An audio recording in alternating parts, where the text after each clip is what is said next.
এতিয়া আপোনালোকে এখন কি কৰি আছে মানে ডক্টৰ নোহোৱাকে মেডিকেলত কেম্প কৰিছে এইটো নেগলিজেঞ্চ মানে চবৰে নেগলিজেঞ্চ ONGC প্ৰথম নেগলিজেঞ্চ তাৰপিছত প্ৰশাসনৰ নেগলিজেঞ্চ মেডিকেলত আপোনালোকে বিভাগত থাকি তিনি আমাৰ এটা তাৰপিছত আহিছোঁ কাম কৰিবৰ কাৰণে ৰাতি আপোনাৰ 9:30 বজাতে আমাৰ ডিউটি সেইটো নাই দিয়াটো আহিছোঁ নহয় ইমাৰ্জেঞ্চি আপোনালোকৰ চব আমি যেতিয়া আহিছোঁ মেডিকেলৰ মানুহ যেতিয়া মুভ হৈ আছে এনেকুৱা ব্যৱস্থা হৈছে চব কেনেকুৱা ব্যৱস্থা হৈছে যেতিয়া মানুহ মুভ হৈছে তেতিয়া আমি মানুহক কৈছোঁ যে মেডিকেলৰ কেম্পবিলাক থাকিব লাগে যিহেতু আপুনি এনেকুৱা এটা বিষয় যোনটো মানুহ গেছ ব্ৰাছ হৈ গৈছে মানুহৰ জীৱন মৰণৰ লগত মানুহে যুঁজিছে এতিয়া ইয়াৰ পাছত মানুহৰ লগত হেমালি খেলিছে জীৱনৰ লগত প্ৰশাসনে কি কৰিছে ভটিয়াপাৰত এটা ৱেল ব্ৰাছ হৈছে যিটো এটা হাই প্ৰেছাৰ ৱেল ব্ৰাছ হৈছে যাৰ কাৰণে আজি আমি ভটিয়াপাৰ গাঁৱৰ মানুহখিনিয়ে চাফা কৰিবলগীয়া হৈছে ইয়াৰ মূলতে হ'ল মেইন দোষীটো হ'ল ONGC নেগলিজেঞ্চ ONGCয়ে যিখিনি কাম তেওঁলোকে টেকনিকেলি কৰিব লাগিছিলে সেইখিনি কাম তেওঁলোকে নেগলিজেঞ্চৰ কাৰণে আজি এই ভটিয়াপাৰ গাঁৱৰ মানুহে আজি ভুগিবলগীয়া হৈছে মানুহৰ ইয়াৰ সৰু সৰু কেঁচুৱাৰ পৰা একেবাৰে বৃদ্ধ অৱস্থালৈকে মানুহে ইয়াত যিখিনি মানুহৰ যিখিনি পলিউশ্যন হৈছে সেই পলিউশ্যনৰ যোগেদি এতিয়া মানুহৰ মূৰ দাঙিব পৰা নাই মানুহৰ বমি হৈছে মানুহৰ বেমাৰ হৈ গৈছে গোটেই গেছ হৈ গৈছে সেইখিনি চাবৰ কাৰণে আমি প্ৰশাসনক বাৰ জনাইছোঁ যে আমাৰ মেডিকেল কেম্প এটা লাগে কিন্তু মেডিকেল কেম্পটো তেওঁলোকে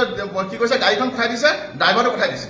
এতিয়া মেডিকেল কেম্পৰ নামত ভেকু ভৰা নাই তেওঁলোকে থাকিবৰ কাৰণে এটা ব্যৱস্থা কৰি দিব লাগে কোনো মেট্ৰেছ নাই ইয়াত এটা কেম্প হ'লে মেডিকেল কেম্প থাকিব লাগে কেম্পটো এতিয়ালৈকে থকা নাই এই মানুহবিলাকৰ অৱস্থা কি চাওকচোন গতিকে প্ৰশাসনে আমাৰ এইখিনিৰ ওপৰত আমাৰ জনসাধাৰণৰ ওপৰত যিখিনি হেতালি খেলিছে আমি ইয়াৰ ওপৰত আমি আন্দোলন কৰি অহা কালিলৈ ইয়াৰ কাৰণে আমি এটা জংগী আন্দোলন কাৰ্যসূচী ঘোষণা কৰিম আৰু এই আমি অনিৰ্দিষ্ট কাললৈ আমি 22 যোনটো তেল খাৰ আছে পৈলখনত আমি বন্ধ কৰিবলৈ বাধ্য হ'ম এতিয়া আপোনালোকে এখন কি কৰি আছে মানে ডক্টৰ নোহোৱাকে মেডিকেলত কেম্প কৰিছে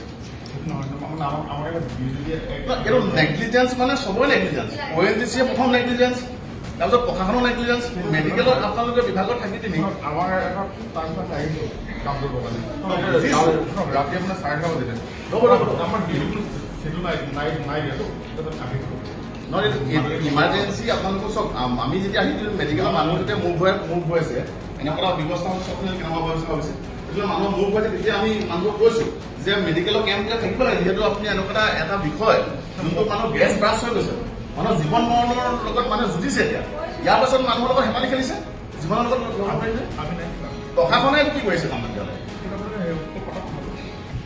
ভটিয়াপাৰত এটা ৱেল ব্ৰাছ হৈছে যিটো এটা হাই প্ৰেছাৰ ৱেল ব্ৰাছ হৈছে যাৰ কাৰণে আজি আমি ভটিয়াপাৰ গাঁৱৰ মানুহখিনিয়ে চাফা কৰিবলগীয়া হৈছে ইয়াৰ মূলতে হ'ল মেইন দোষীটো হ'ল ONGC নেগলিজেঞ্চ ONGCয়ে যিখিনি কাম তেওঁলোকে টেকনিকেলি কৰিব লাগিছিলে সেইখিনি কাম তেওঁলোকে নেগলিজেঞ্চৰ কাৰণে আজি এই ভটিয়াপাৰ গাঁৱৰ মানুহে আজি ভুগিবলগীয়া হৈছে মানুহৰ ইয়াৰ সৰু সৰু কেঁচুৱাৰ পৰা একেবাৰে বৃদ্ধ অৱস্থালৈকে মানুহে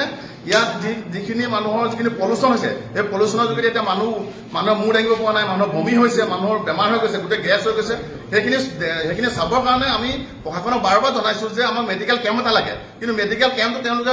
কি কৈছে গাড়ীখন পঠাই দিছে ড্ৰাইভাৰটো পঠাই দিছে